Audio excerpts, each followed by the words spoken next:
नमस्कार दोस्तों, आपका स्वागत है फिर से मेरे इस ब्लॉग में। और जैसा कि आपने न्यूज़ में सुना होगा कि कल उत्तराखंड के कुछ भागों में भूकंप आया था। तो भूकंप का एक छोटा सा ज़लज़ला हमारे यहाँ भी आया और उसने हम सबको काफ़ी डरा दिया था। तो हुआ यूँ कि हम लोग लगभग 10 साढ़े 10 बजे सब के सब सो गए थे घर में, और रात को 12:32 पर जो है कुछ हिलने की आवाज़ आई और दरवाजे खटखटाने लगे थे हल्के हल्के। तो मुझे लगा कि जैसे कोई दरवाजे पे आया है। मेरी नींद एकदम से खुली, मैंने आंखें खोली और टॉर्च उठाई हाथ में, और यूँ ही मैं बाहर जाने वाला था तब तक वो जो कंपन था वो बंद हो चुका था। मैंने मोबाइल में देखा तो टाइम हो रहा था 12:32। तो मुझे लग गया था कि ये भूकंप का झटका आया था। अगर वो झटका कुछ और देर तक आता तो तब मैं फैमिली के और मेंबर्स को भी उठाता और उनको बोलता कि चलो यहाँ से बाहर। लेकिन वो एक छोटा सा झटका था और उतने में ही वो समाप्त हो गया। तो दोस्तों, इस तरह के भूकंप के झटके इन पर्वतीय क्षेत्रों में आते रहते हैं।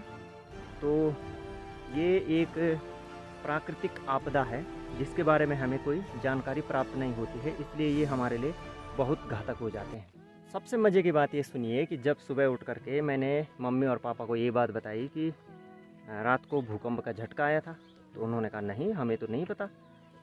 तो मैंने फैमिली के और मेंबर्स को भी बताया, तुमने महसूस किया कल रात को भूकंप का झटका? तो उन्होंने कहा नहीं, हमें तो नहीं पता। तो वो लोग सब मुझे कहने लगे कि नहीं, तूने सपना देखा होगा या कुछ डरावना सपना देखा होगा और तो डर गया होगा, उठ गया होगा, इस तरह से। तो किसी ने भी बिलीव नहीं किया कि हाँ वास्तव में भूकंप आया था। वो तो जब गांव के कुछ और लोगों से माँ मिली खेतों में, तो फिर उन्होंने माँ को बताया कि हाँ वास्तव में भूकंप का झटका आया था। तो उसके बाद फिर मैंने सुबह न्यूज़ देखी तो न्यूज़ में भी आ रहा था कि जो है उत्तराखंड के कुछ भागों में भूकंप का झटका आया, और इसका केंद्र जो था जोशीमठ से 44 किलोमीटर दूर था, और रिक्टर स्केल पर जो है इसकी जो तीव्रता थी वो मतलब 4 से कम थी, तो इसलिए ज़्यादा घातक नहीं था। लेकिन जो भूकंप के झटके होते हैं, जब एक झटका आता है तो उसके साथ फिर छोटे छोटे कुछ और मूवमेंट्स भी होते रहते हैं। तो इस तरह की घटनाएं इस पर्वतीय क्षेत्र में होती रहती हैं। दोस्तों, भूकंप हमारे लिए इसलिए ज़्यादा घातक होते हैं क्योंकि जो मौसम विज्ञानी होते हैं वो इसके बारे में कोई भी सटीक भविष्यवाणी नहीं कर सकते हैं या पूर्वानुमान नहीं बता सकते हैं कि ये भूकंप कब आएंगे और किस तरह से आएंगे। तो इस वजह से जब भी ये भूकंप आते हैं तो ये अपने साथ बहुत बड़ी त्रासदी लाते हैं। और उत्तराखंड तो वैसे भी भूकंप के मामले में संवेदनशील क्षेत्रों के अंतर्गत आता है।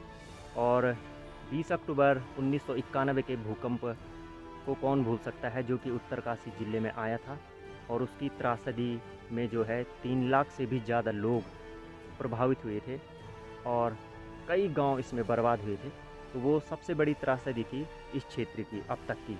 और उसके बाद भी कई भूकंप इस उत्तराखंड और हिमाचल प्रदेश के पर्वतीय अंचल में आए हैं और उन्होंने भी लोगों के मन में खौफ डाला है कई प्रकार का। तो इस तरह की प्राकृतिक आपदाओं के लिए हमारे पास अभी तक कोई भी एक सटीक यंत्र या उपकरण नहीं है कि जो हमें इनकी जानकारी दे सके।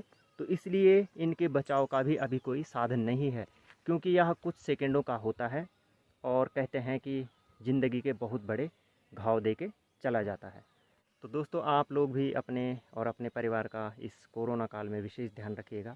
और यदि आप चैनल पर नए हैं तो चैनल को ज़रूर सब्सक्राइब कर दीजिएगा, क्योंकि हम आपके लिए इस चैनल पर इसी तरह के ब्लॉग्स निरंतर लाते रहेंगे। आप सभी का बहुत बहुत धन्यवाद।